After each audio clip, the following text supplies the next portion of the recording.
I got friends only wanna talk business. I got expensive, cause winning's expensive. I got expensive, cause winning's expensive. I've been reading all the war, and I've been shutting down stars. Welcome to Put That Coffee Down, the freight sales show for closers. My name's Kevin Hill. I'm your host, as always, here on FreightWaves TV. It's Tuesdays, 12 p.m. Eastern Time, and we're going to talk about rejection. You know, the market is ripe for that. Over the last year, the market has been in a down spiral in the freight market, and this is what we have. We have a lot of rejections. We have a lot of people on the phone making calls, sending out those emails, sending out those LinkedIn requests, those messages, those DMs, and facing a lot of rejections right now as shippers pull back. Shippers are pulling back. They're culling the amount of brokerages they use, and everything has become hyper competitive. Again, finding a truck has very little value in today's market. Everyone can find a truck. It is coming up with the value and the solution. So today we're talking with TJ Knudson. He's one of the hosts over at Hold My Beer. We're talking freight, and VP of Sales over at Packer Transportation and Logistics. And he'll be joining us in just a second. I was perusing online this weekend while I was watching my beloved Mets play baseball out in Oakland. And what I found was an article from Inc. And it's a writer that is writing on some things that Adam Grant, if you're familiar with him, has always said, is all about rejection. And, we all take rejection pretty hard, but, there's 4 clues. There's 4 things that you can look out for to kind of determine how well you take it. Because I think we all think we take rejection a little bit worse than what we actually do. So it's a really interesting article. It's on Inc.com, and the title is, "If you can do any of these 4 things, research shows you deal with rejection much better than you think." And let's start off with number 1. You don't blame the relationship. You don't blame the person, the buyer, the prospect. You go in to sell a shipper, and it's not the shipper's fault that they say no. You don't blame them. They're not smart enough. They don't have the vision. They don't have X, Y, and Z. You don't take it personally. A no is a no. Oftentimes it's a no right now. And one of those reasons is because the fit just isn't there. Maybe it's the timing. Maybe it is your presentation. I was talking to David Hoffield on an audio version of Put That Coffee Down. Great episode. You should go listen to it. When we were talking about the gap between the presentation of value and the presentation of the sales presentation, really. So the sales, what you're presenting, and the presentation of value, 2 different camps. The wider that gap is, the less likely a sell is going to be made. So number 2, don't confuse the moment for the whole. Everything's just temporary. Just because someone says no, I just said no, not right now. And that's kind of the time, the mind frame you have to have when you're talking about rejection. Is the moment is part of the rejection, but that's not the whole. You can always change that around. And part of that is you don't move on too quickly. Now, you move on, but you don't move on too quickly. You go back to the drawing board. You go back and try to drive value, see where you're missing the mark, see where you can improve your customer, the shipper's lives, the work processes, whatever you can do. You go back to the whiteboard and you draw up something, and really you don't take no for an answer. And that could be, a 1 week, that could be 3 weeks, that could be 3 years. But you keep on, but you do move on to other things as well. So there's a little bit of a contradiction in there. And 4th, while it sounds counterintuitive, you succeed. So you don't let the rejections get you down. You don't let the rejections stack up and slow you down. You keep fighting through. They're just challenges. Nothing is easy in life. So you just keep on chugging along. You knock those rejections down to acceptances, and you just succeed. And if you succeed, all the rejection doesn't matter whatsoever. So things to have in mind. You can go to Inc.com and check out that article. It's a great read. But we're going to talk more about rejection, especially in this market, with TJ Knudson over at He's the vice president of sales over at Packer Transportation and Logistics, and also one of the hosts of the newly rebooted Hold My Beer. We're talking freight. Right there, we have it up on screen. So welcome to the show, TJ. Hey, thanks for having me, Kevin. You bet. So let's go along. So you had the show Hold My Beer on YouTube. During the height of the pandemic, what was that, 2020, 2021? It kind of, everyone got busy again. It shows are hard to keep up week in and week out. But you recently rebooted that with some of the old crew. Give us some color on that. So the show originally started, really when Cassandra Gaines started the rate debates online, doing the live thing. It's where I met Tony Darnell, Brandon Bay, Nicole Glenn. I met Nerf. I could name. There's just Ingrid Brown, all of them, all through that show. She started something there, and we started talking. And actually, me and Brandon were talking, and I had a shipper friend named Tony Darnell, and he had a shipper friend named John Brewer, and we were going to start this show and just get on and kind of talk and kind of in the trenches and keep it kind of light and based on kind of what's going on in the market and what's current. John didn't end up being able to do it, so Nicole kind of stepped in. And then, we had different hosts that came through. Tony's been a staple since the beginning. Me and him have a great relationship. And, like you said, about 2021, it got real busy for all of us. So we kind of took a little break, and then I've had some great conversations with Luis Claudio, who was one of my old drivers, and he got involved in LinkedIn. And so we decided to kind of kick it off again and have somebody that's down, pound the pavement as well on the show. So it's been a pretty cool ride for the last 3 years. Yeah, it's always a great show. I was on it a couple of times. I think I had Tony on a podcast recently, and I was trying to get him to reboot it. And I'm glad you guys have started up again. So let's talk about rejection, though. Let's talk about rejection. It's what 99% of life in a day of a salesperson. Well, I wanted to touch on, because you were talking there towards the end of your intro. I was going through some shows the other day. Some old ones, because it's kind of cool to reminisce. And you were on there. We had an entrepreneur one, basically, and I still remember you said, "Speed is your friend, and perfection is your enemy." And yes. I think that's kind of a good statement to look at right now. You got to be quick, not only just quick on your feet, but kind of quick through. When rejections start to come, you got to kind of increase your volume a little bit. How much you're digging in, but also, don't try to be perfect. That's going to come with time. I think, you're going to be able to tailor your approach. As long as I feel like really anything in life, as long as you're serious about it and trying to find a solution of some sort, you're going to continue to tailor it and adjust it as you go. And then you're going to see the amount of rejections kind of start to be limited compared to what they are now. Yeah, it is all really about speed, and you hit the nail on the head right there. As long as you're really in tune with your long-term goals, then you're going to speed through the rejections, and they're not really going to bother you, because you're learning as you go. I think that's the lesson of it. You're learning, you're tailoring your approach, and you're going to get it right. And it takes a lot of practice. I think Thomas Edison, throughout this, Thomas Edison said about the light bulb, I know every known way not to make a light bulb, and I accidentally stumbled on it once, right? And I think that's a good lesson, is that it's a process of elimination. If you look at the sciences too, a process of elimination. And that's part of the learning process, and that's part of rejections, all these failed attempts. You're learning as you go to perfect, to get tailored. And once you have something that's tailored and that works, you just stick with what works, and it will drive you to where you want to go.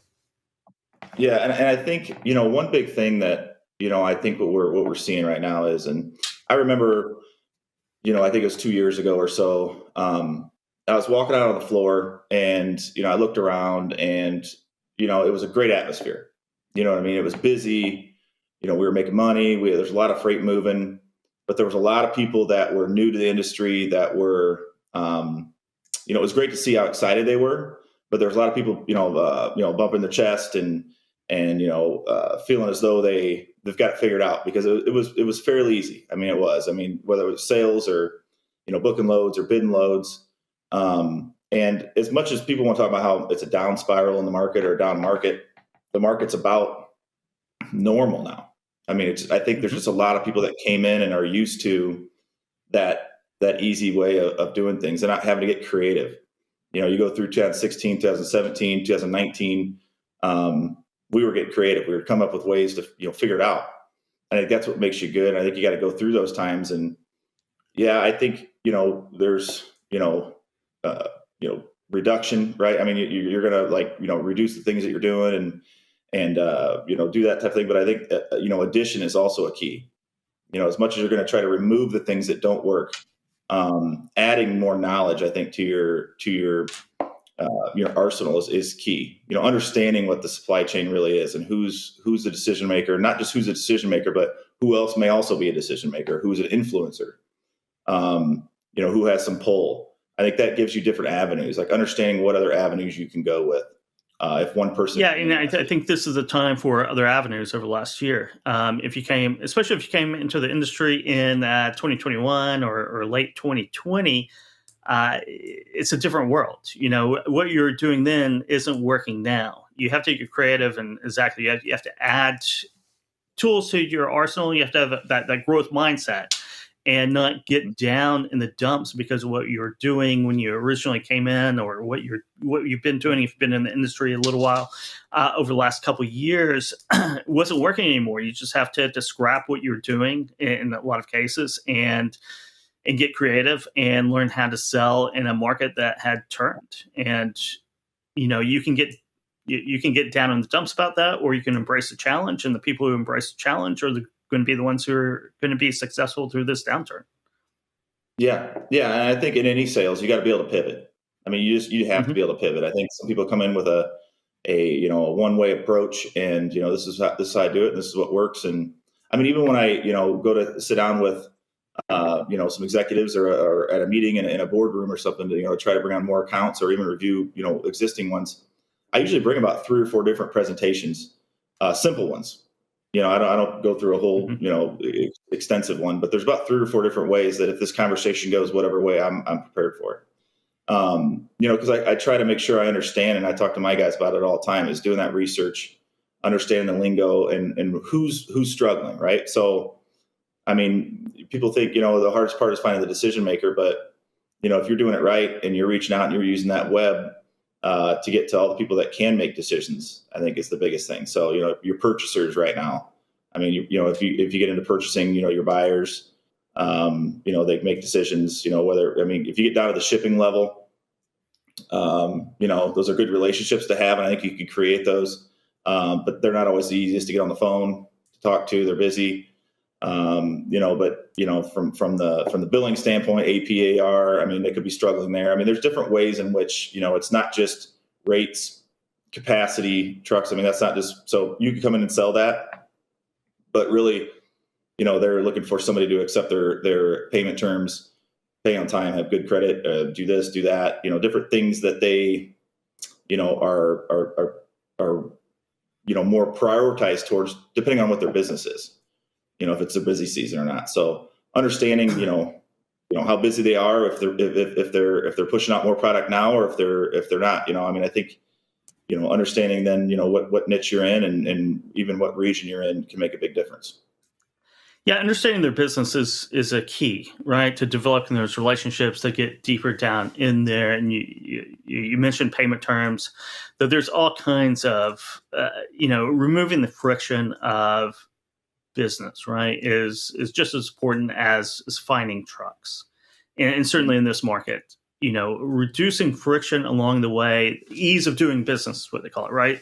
Finding ways to have that ease of doing business. Going back to the optionality though, having multiple presentations, it's very useful to have different strategies, different presentations, because you never know what you're stepping into in a lot of ways. You can do the research and you'll have a really good idea of what to expect. But then it seems like there's always something out of left field, something that your unknown unknowns sometimes, and just being prepared. And you have to have that growth mindset. You have to have that curiosity to be able to battle those instances as well, because they seem to come up all the time. Yeah, and I think, like you said, I think over the last 2 years, with a lot of conversation. So when I'm doing sales calls, and I like to have, even when my guys get a intro call, I like to get on there and have them kind of listen to how I talk, and then they kind of get it down and they kind of have it after that. But these conversations I've been having, there's a lot of them that didn't feel as though they had good partnerships. And there's a lot of trucking companies and brokerages that I know even personally that are struggling now because they did kind of jump ship and go to who had the better rates. And so they're looking for that. So if you don't know the answer to a question, if it's going somewhere you weren't prepared for, one thing I always try to talk about is like, hey, my whole job here really is to grow business development. And, it's going to take a strategic partner. I'm not just reaching out to anybody. I think that's something we can do together. If you start talking about doing things together, having conversations, even, when it comes to rates, hey, can we review these rates quarterly? That way, if they're going down or going up, we can adjust to help you, or you can adjust to help us.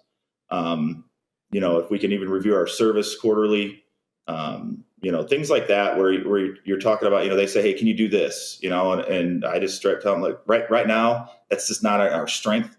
For us, we want to be in our wheelhouse right now, right? Because that's going to keep our service high, our scorecard where it needs to be, our reputation going. However, if down the road as we go, we can start adding to the team and we start developing with you guys, right? That way you're building something, from the inside out with an existing partner. And I think, those types of conversations just aren't had as much, and people don't understand that, yes, people are getting rid of brokers, but they still need them and they know they do. And so a lot of times they're just replacing them. There's a lot of new carriers and a lot of new brokers that are getting on. Like the fall and spring RFP season they were throwing them out. It was like Oprah, you get an RFP, you get an RFP, and everybody's like, oh, I landed this account. You didn't land anything, because everybody's getting these new RFPs because they're replacing these carriers that, are rate gouging them and not doing them righteous. So, I think one big thing that people got to understand is that when that happens and you've got new carriers and new partners, salespeople will tell you what they want to tell you and what you want to hear. So what I just said, you have to believe in, right? So there's a lot of them that are going to say, hey, let's partner with it. These are our rates. We're going to do great. And then they don't service it. A couple of reasons. Number one, they just priced more RFPs than they've ever priced, more opportunities, because how many sales teams were built over the last year? It everybody was building sales teams out. And so all these opportunities come in the door, you price them, and all of a sudden you got 4 or 5 awards and you can only commit to 2 of them. So, now these shippers that feel as though they, we're going to drive rates down and they're going to do this or that. Now they may award the freight, but now the people can't even commit to it, or they do commit to it and they fail on it. So, I think that's, I think when the market turns, you have a lot of that. You have people, you're talking about building out your sales team. So you have a lot of desperate salespeople who are pricing under the market, and there's failures all around. I think it's their success is gauged on what they're bringing in, right, and what they're getting. They don't after that they're not worried about it. So your commission structure is huge when it comes to that too. Your sales involvement. I've always been huge on the sales and operations flow. And the connection there. But, again, another avenue is that, listen, you may have missed the RFP, right now you probably did for most of them. And you may not have got on it. And a lot of them are going to say that. It's easy for them to just kind of get rid of you that way. Hey, we already finished our RFP process. We already got our carriers placed. But you have that conversation and you just tell them straight up, like, hey, you and I both know you're going to run into service failures. You're going to run into people that can't commit to their lanes, that fail, that give loads back, that give lanes back. How about you send over the lane file? Let's at least get some pricing on file, maybe get the contract process started.